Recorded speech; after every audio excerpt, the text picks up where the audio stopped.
ज्येष्ठ नेते मधुकर पिचड आणि शरद पवार यांचे ऋणानुबंध जुने आहेत आणि त्यामुळे वेगळ्या वेगळ्या चर्चा ज्या आहेत त्या नेहमी होत असतात.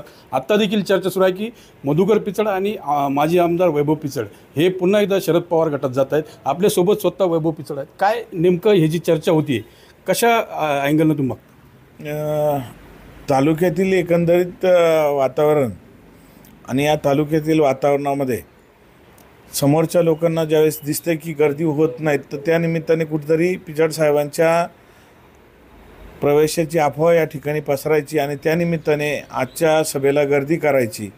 आणि त्या दृष्टिकोनातून आमचे जे काही तालुक्यातील मंडळी आहेत, तालुक्यातील नेते मंडळी आहेत, हे या ठिकाणी कुठेतरी ही चर्चा पसरवताना दिसतात आहेत.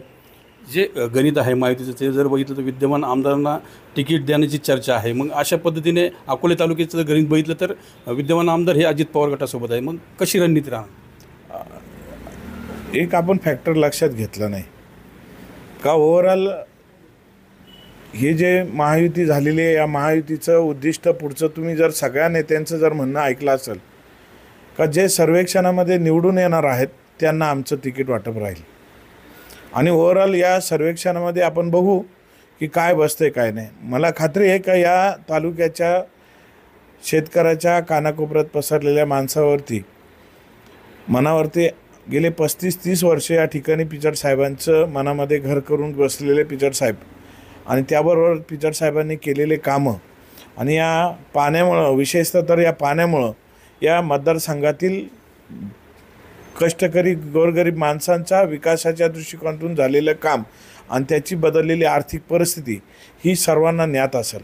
आणि ही ज्ञात असल्यामुळं खऱ्या अर्थाने ते माणसं देखील सर्वच माणसं या मतदारसंघातील ही सर्व माणसं या ठिकाणी यावेळेस माझ्या पाठीशी राहतील ही मला खात्री आहे. विधान परिषदेचं जर बघितलं तर राज्यपाल नियुक्त 12 सदस्यांची निवड होणार आहे.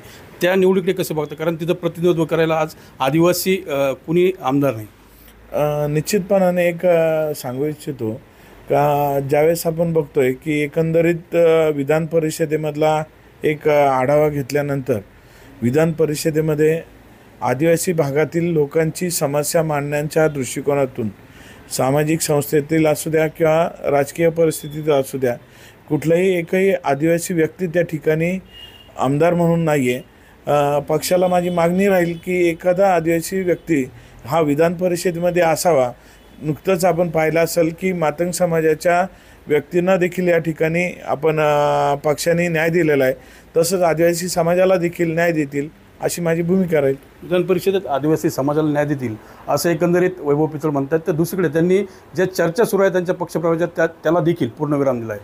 मनोज गाडेकर, TV9 मराठी, अकोले, अहमदनगर.